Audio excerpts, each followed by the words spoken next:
Hello, everyone. Sorry for the recording this week. It is probably a little uh, echoey. I'm inside because of the weather outside, so I apologize for that. I'm in my basement, and so the acoustics are not necessarily the best. But I just wanted to make a recording for this week for three reasons. One, to talk about what I have on Canvas, and for those of you who have been continuing to do the stuff, I am so appreciative. I'm going to make sure that you're rewarded and do everything I can to make sure that you can come out on top. But for this week, I have on there some items from chapter 23, the normal thing. You can obviously submit your translation to me. The earlier you do it in the week, if you submit me a translation, I've started now putting it to where on Monday it's 110 quiz grade or daily grade or whatever it might be, and then falls by 2 points after that. And at any point in time you give to me a chapter 23 translation, some people submitted it to me on Canvas. Other people have just obviously sent me the screenshot of it. But the lowest that you can get for it is 100, even if it's from previous week or things of that nature. There's also a verbs thing on there that I would like for you to maybe take a look at, and it is essentially a review of the three tenses of verbs that we, of course, know. Those tenses include the present, the imperfect, and the future, and then the perfect tense. And I have also a video on there of a verb review from my verb study guide. And just like in this video, in that video, I am now started to be in the habit of I give three random things. And on Canvas, there is a quiz that all you have to do is name the three random things that were on that video for verb review, and you get a free 100. And so therefore I'm trying to do everything I can to make sure that you can stack up as many good grades as possible. And it's no different on this video.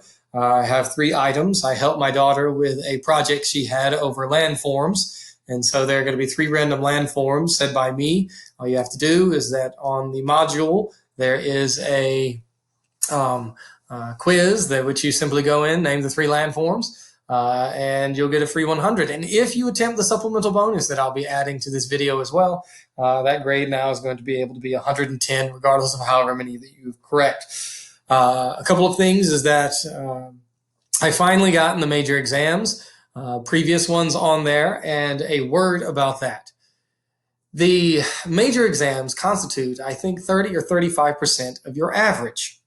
And there are only three of them because the year was cut short. So if you can just do the math, most of you, if your grade average is lagging, it's lagging in the major exam category. And because there are only three, redoing one of them has an outsized effect upon your average. Compare that to, let's say, the quizzes category, which is also like 30, 35%. However, we have had 50 quizzes, a number that's incredibly high. And so if you were to redo one, or if you were to bring that 50 up to a 100, it will not move the needle that much. But a major exam can. Now, if you do lots of quizzes and redo them and bring up a lot of 25s up to 95s and the same thing otherwise, then you can certainly help yourself out there. But for the most bang in the buck, it is that major exam that you now have an opportunity to redo. And this is then my plan as well. Next week on the module will be the chapter 24 and maybe a couple more verb things that you can get credit for. And then after that, the week after that is just going to be a new exam that I'll put on there that you can do on Canvas. You'll be able to do it as many times as you want to. But it's, again, going to be an outsized score in that 115 points or more it will be worth. And so you can really help yourself as much as what you can. And the final day that I'll receive anything on Canvas from you is May 15th. That's the last day of any assignments. And so that will give me then some time over the next 5-7 days to figure out what everything I can do to help your grade, figure all that paperwork out for when grades will finally be due. But again, it does not matter what grade you have now. You have a chance to pass. And you will certainly help yourself by doing the stuff on Canvas, redoing stuff on Canvas. But the more that I see that you're engaged, the more that I'm going to obviously do everything I can to help you. There's still lots of requests of things that I'm working through. For example, the NLE that some of y'all did not take, I'm working on that today and tonight, trying to get that put on there. Some people have requested individual things like, multiple choices, and I'm still working on it. I promise you, it's just a very painstaking, tedious process. Takes a lot more work than I would have imagined, but I'm still working. And if you have any questions, problems, or concerns, just let me know. If you, of course, those of you who have been doing the work, I can see some of you within, an hour or two on Monday morning. Here comes in your translation, and I really, really appreciate it. And for those of you who send me questions. So let's do two things now then. One, and your first landform, by the way, is a delta. So that's going to be the first one. So I have the answers from the last message last week that I had.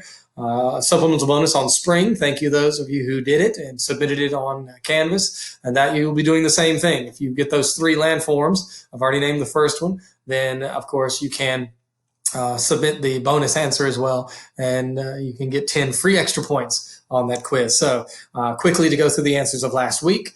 I said that the category was spring, and in the early spring is usually when we have our highest pollen counts.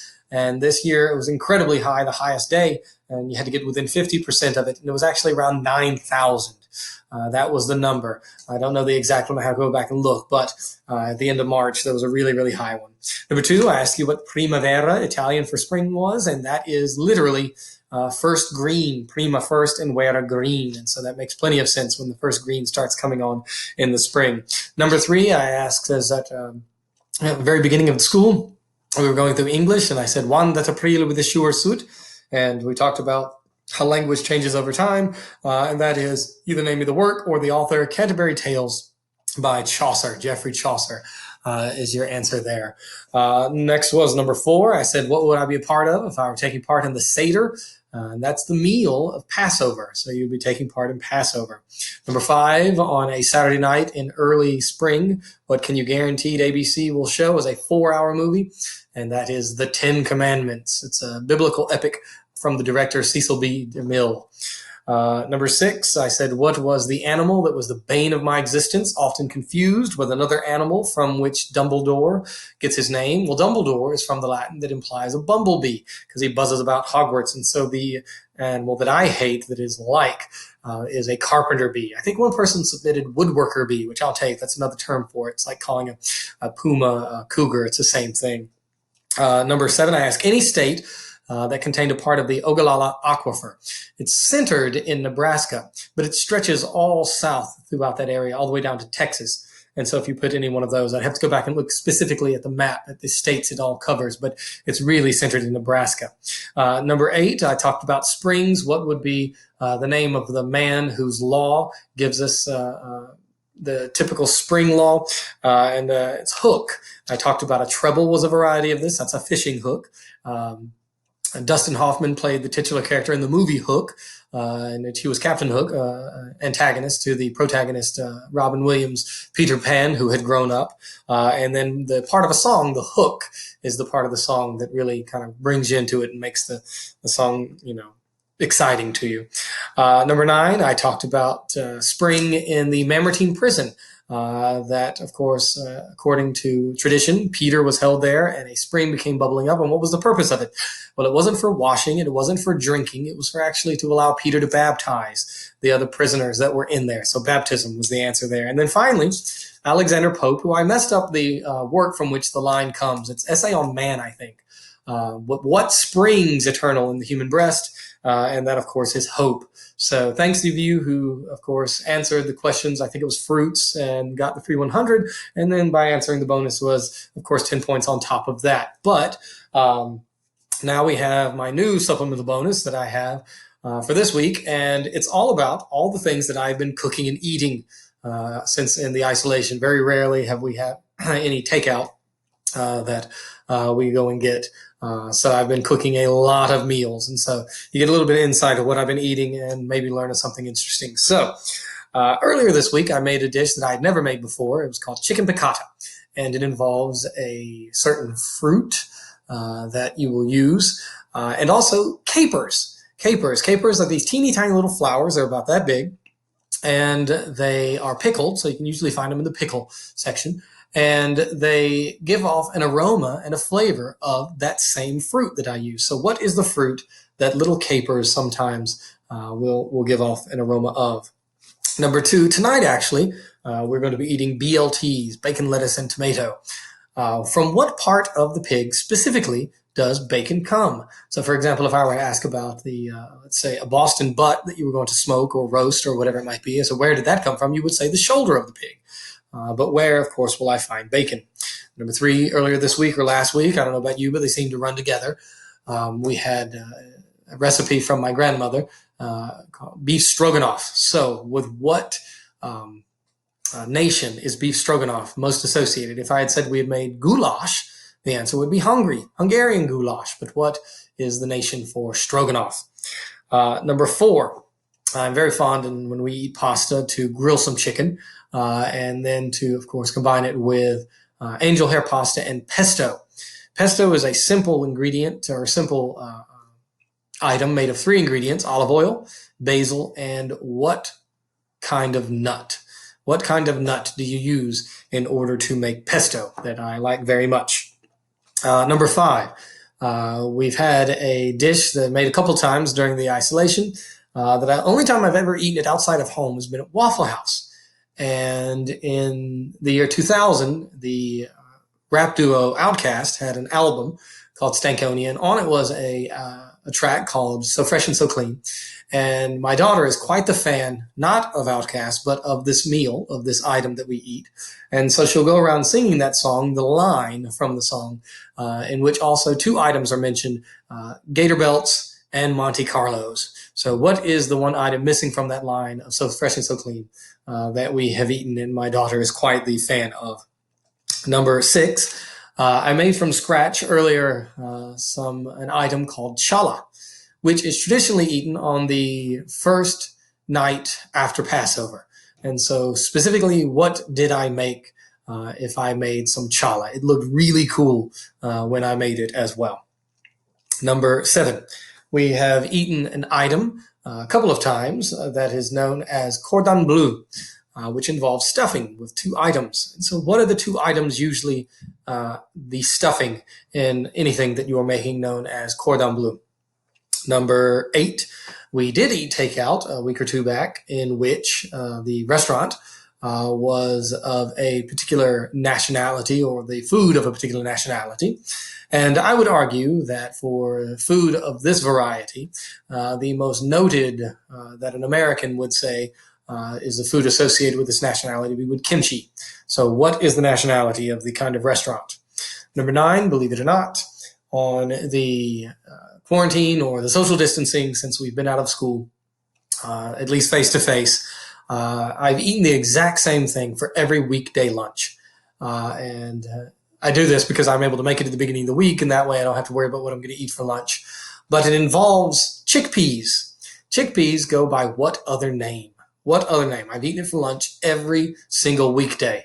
On the weekends, all bets are off. I get crazy and actually eat something else. But for the weekday lunches, I've eaten a combination of tuna, chickpeas, onion, stuff like that. It's kind of like a little salad I make. And then finally, the same deal is that for breakfast.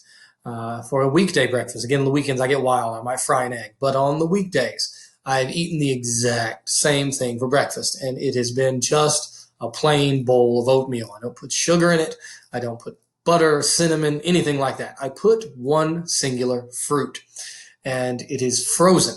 And 2 things. 1, it makes the oatmeal a little bit more bearable, makes it taste a little bit better. And that 2, by using the frozen fruit that I put in it, it cools it down to where I'm able to eat it. And so your last question is, what kind of fruit have I been putting into my oatmeal every single morning to eat for breakfast during the weekday? So your second landform is island. I hope that everybody has been doing well. Again, I really encourage you to try and do stuff on Canvas, not only stuff that you are retaking like the major exams, but to keep up with the chapters. As I've said before many a time, you're going to be in Latin 2 next year. I don't want you to necessarily start from a leg behind, so read the story, listen to my recording, try your own translation, things like that. And for those of you who have been doing that, I really appreciate it. Again, you have no idea all the things I'm going to try and help you with as far as your grade wise, with the things you've been doing, be continually engaged on Canvas. Keep sending me any requests you might have, but you might want to slow down on that a little bit because it's starting to be a little bit overwhelming. I'm trying to get caught up. Your last and third landform is plain, so go and take that quiz on Canvas, and if I can help you in any way, or if I can do anything for you, certainly go take the quiz on Canvas. All you got to do in those 3 landforms, try your hand at the supplemental bonus that I had done here, and tomorrow, which is Thursday, we had to cancel it last week, or I had to cancel it last week, but at 1 p.m. Normal time for Latin 1, I'm going to send out a link if you want to say hello, if you have any questions you want to ask in person, or anything that I can clear up for you. But nevertheless, I'll try to make sure. It should be better weather tomorrow, and I'll send out that link and hopefully see some of you in person. Nevertheless, again, any way I can help, just let me know. And thanks so much for watching. Go get yourself a free 110 by answering those 3 landforms and also the bonus. So thanks for listening, watching, and hopefully I'll see some of you live tomorrow. Bye.